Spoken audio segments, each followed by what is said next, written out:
Is length of the arc. अब जब मैं लेंथ ऑफ द आर्क पढ़ूंगा तो वो भी आपको बना दो। एक सर्कल है, सर्कल का हमेशा सेंटर होता है। अब जब ज्योमेट्री में जाएंगे, 10th की ज्योमेट्री में हमने सर्कल बनाने ही सीखने हैं। जब भी मैं किसी तरफ जाता हूं तो थोड़ा आगे जाता हूं ताकि आप उस जगह सिर्फ हेडिंग ना दे दो ना। आप 10th क्लास में जब ज्योमेट्री पढ़ेंगे तो उसमें ट्रायंगल बनाना आपने सीख चुके हो। इसके इंटरनल सर्कल बनाना सीखोगे या एक्सटर्नल सर्कल। इंटरनल को कहते हैं इंस्क्राइब्ड सर्कल और बाहर वाला जो बनता है उसको कहते हैं सर्कमस्क्राइब्ड सर्कल। दोनों सेंटर का एक सेंटर आएगा, दोनों सर्कल का सेंटर होगा जिसको कहते हैं ओ। तो ऑलवेज सर्कल का सेंटर होता है, ट्रायंगल की साइडें होती हैं और एंगल्स होते हैं।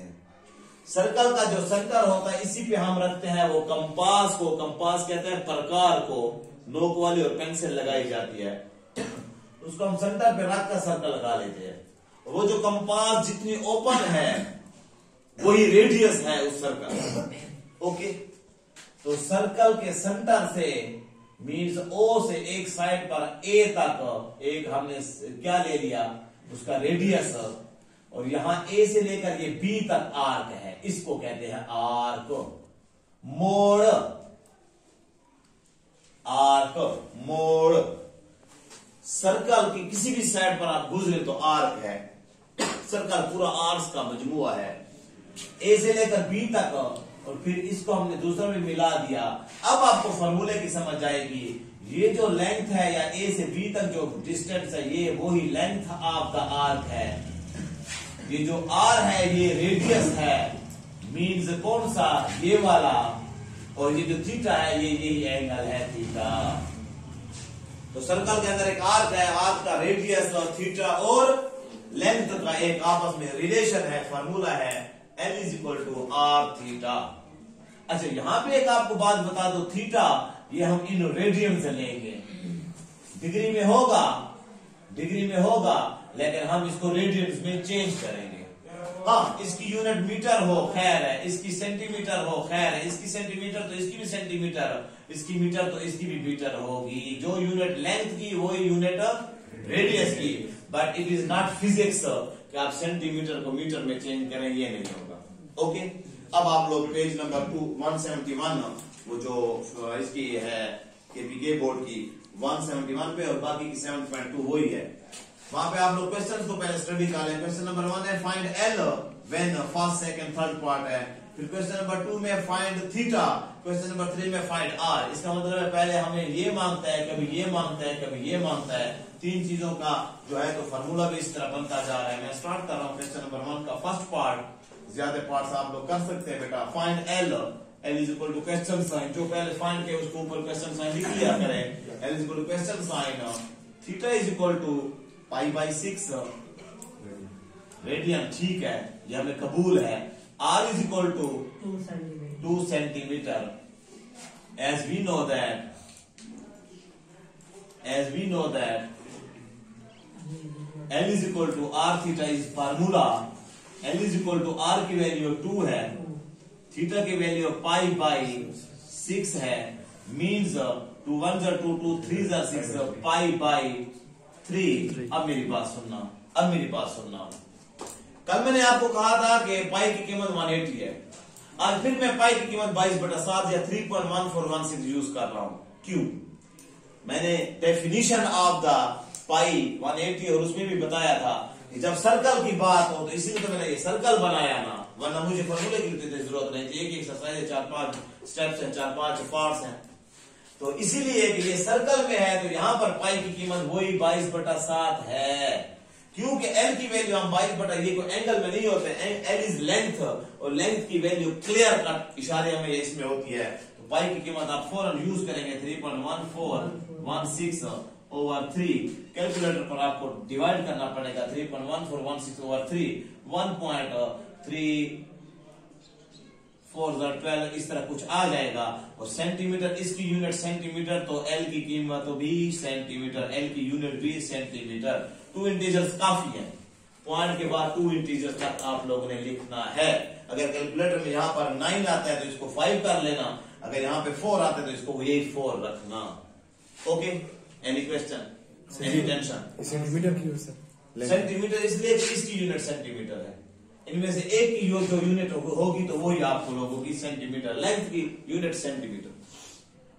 एंड नाउ सेकंड पार्ट करूंगा आपके लिए, ऊपर वही बात के find L is equal to question sign theta की वैल्यू 30 डिग्री नहीं है हमें कबूल, नॉट एक्सेप्टेबल, हमने डिग्री को चेंज करना है। R is equal to 6 centimetre, centimetre is the unit of length and radius, तो थीटा को फौरन चेंज करो। अच्छा 30 डिग्री है, हमने रेडियन में चेंज करना है, 30 मल्टीप्लाई बाई पाई बाई 180, ऐसी बात है बेटा, 0 से 0 और 3 6,000 मीन्स पाई बाई 6।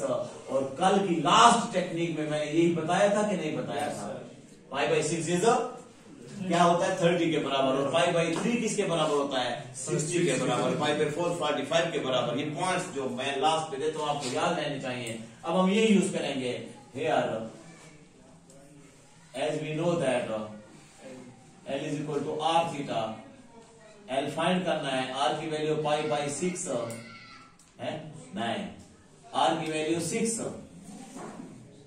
6 और थीटा की वैल्यू है पाई बाई 6। 30 यूज नहीं करेंगे बेटा, रेडियंस वाली, 6 से 6 कैंसल, पाई, और पाई का मतलब अब एल की वैल्यू पाई नहीं होती है, आप पॉइंट में 3.1416 सेंटीमीटर है, centimetre is your answer. I think nothing is difficult, very easy.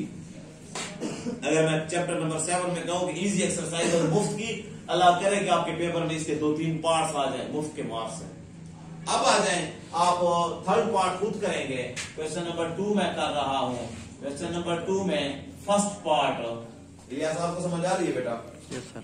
Find theta, theta हमने फाइंड करना है। अब थीटा इज अननोन, और आई रिपीट के ये रेडियन में होगा, ये ऑटोमेटिकली रेडियन में होगा क्योंकि उधर हमने एल और आर की वैल्यू है। एल इज इक्वल टू 5, ये सबसे इजी है, L is equal to 5 centimetre और R is equal to 2 centimetre. As we know that, मैं बहुत प्यारा पॉइंट आपको बताने जा रहा हूं, मैं आपको बड़ा इजी करने जा रहा हूं। L is equal to R theta, formula लिखा, हमने किसकी वैल्यू फाइंड करनी है थीटा की, तो पहले फार्मूले को सेट कर लो। L over R is equal to theta, R इधर ले आए, फिर आर लिखकर, आर का मतलब या साइडें बदलो, बहुत साइडें जब इनवर्स हम चेंज करते हैं तो फिर कोई साइन चेंज नहीं होती है, कोई आपस में और चेंज नहीं होती, पूरी साइड से साइड बदल रहे हैं। रजिस्टर को जिस तरह मैंने कहा था, जिस तरह पलड़ों को मैं बदल दूं। अब वैल्यू पुट करो, theta is equal to L की वैल्यू 5 है, आर की वैल्यू 2 है, 5 को 2 पे डिवाइड करो, 2.5 जिसको कहते हैं 2.5, 2.5 या 2.50। थीटा क्या है, रेडियन में है, थीटा है तो इसकी यूनिट रेडियन है। Everybody clear? मैं सिर्फ एक इसका छोटा सा पॉइंट करूंगा, नहीं इसका मुझे एक भी पॉइंट करने की जरूरत नहीं है। L is equal to 30 over 6 आएगा, एल इज इक्वल टू 6 और वो आ जाएगा आपका। सो इजी है, कैलकुलेटर है, यूज कर लेना है, आप लोग हो गया। मैं थर्ड क्वेश्चन करता हूं, थर्ड पार्ट भी नहीं कर रहा। थर्ड क्वेश्चन का फर्स्ट पार्ट क्या कहता है, find R, R is equal to question sign when theta is equal to, पहले पार्ट में है theta is equal to 5/6 radian, radian है, फिर बिल्कुल ठीक है, मेहरबानी उसको। L is equal to 2 centimetre. जी बेटा आप बोलें, एज वी नो दैट या एज वी हैव, ये दोनों कैटेगरी हैं, दोनों स्टेटमेंट ठीक हैं। L is equal to R theta, L की वैल्यू नहीं, किसकी वैल्यू फाइंड करनी है, आर की, तो पहले फॉर्मूला सेट कर लो, एल ओवर थीटा इधर आर, फिर आर या वाला लिखकर R is equal to L over theta. L R की वैल्यू फाइंड करनी है, एल की वैल्यू 2 सेंटीमीटर 2 है, थीटा की वैल्यू π/6 है, समझा है बॉयज, π/6 लिखा। बहुत प्यारा पॉइंट, मैथमेटिक्स की प्रैक्टिस में मेन पॉइंट्स आते हैं। अब देखें मैं क्या कर रहा हूं, आपके पास मैथमेटिक्स में ए ओवर बी हो, ओवर है, इसको मैं स्टेम पे लगा दी, मतलब ये मेन बटा है। सी ओवर डी हो, ऑलवेज याद रखें, हमेशा याद रखें, जिस भी मैथमेटिक्स में आप ये रूल पढ़ रही है, फ्रैक्शंस की फ्रैक्शंस है, मेन फ्रैक्शन ये है, फ्रैक्शन के ऊपर फ्रैक्शन, फ्रैक्शन के नीचे फ्रैक्शन, फ्रैक्शन उसमें दो और फ्रैक्शन, हमारा मेन फ्रैक्शन रहना चाहिए, बाकी हम खत्म करेंगे। इलाउद्दीन क्या कर रहे हैं, ऊपर वाला फ्रैक्शन गिरता है, सीधा सीधा आता है, बट्टा के नीचे वाला बट्टा, फ्रैक्शन के नीचे वाला फ्रैक्शन उलट जाता है, सी ओवर डी है, डी ओवर सी हो जाता है। आपको भूल जाता है ये पॉइंट, ऊपर वाला बट्टा सीधा आता है, नीचे वाला बट्टा इनवर्स हो जाता है, उलट जाता है। नॉर्मल लाइफ में, प्रैक्टिकल लाइफ में हमारी ये क्या नाम है, एग्जांपल है। आपके पास सीढ़ी होती है, सीढ़ी की दो किस्में हैं, एक सीढ़ी है लैडर जिसे कहते हैं, लैडर लकड़ी वाली को कहते हैं, लकड़ी वाले जो बांस के बने होते हैं, तख्ते लगे होते हैं, वो लैडर है। जो दूसरी सीढ़ी है कमरों की तरफ चढ़ती है, सीमेंटेड बनी हुई या लोहे की बनी हुई, इनको कहते हैं स्टेप्स या स्टेयर्स, स्टेप्स या स्टेयर्स।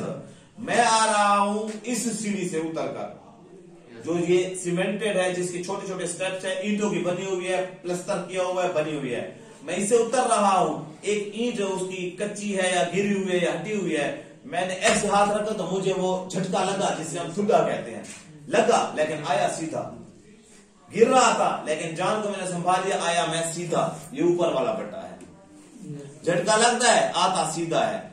अब मैं उस लेडर से उतर रहा हूं, देख रहा हूं दूसरी तरफ, वो मिस्त्री अक्सर होते हैं ना, वो उधर ही देखते हैं, एक ईंट रखते हैं, दबा के घरों में सारों की सर्च करते हैं। तो उसी मिस्त्री की तरह या मजदूर की तरह हम उससे उतर रहे हैं। उसका एक तख्ता नहीं था, एक फट्टी उसकी नहीं थी, तो उस पर जब मेरा पांव हाला तो मैं उल्टा आऊंगा, सर नीचे होगा, टांगे ऊपर हवा में होंगी। तो ये जो बट्टा के नीचे वाला है, ये दूसरी लेडर वाले से गिरता है। मैं इसके एग्जांपल और बना लूं, 2/3 है, ओवर 5/7 है, क्या हो जाएगा बेटा, 2/3 7/5। अगर ऊपर सिर्फ 3 है और नीचे 7/5 है, वो 3 ठहरा रहेगा, ये 5/7 हो जाएगा।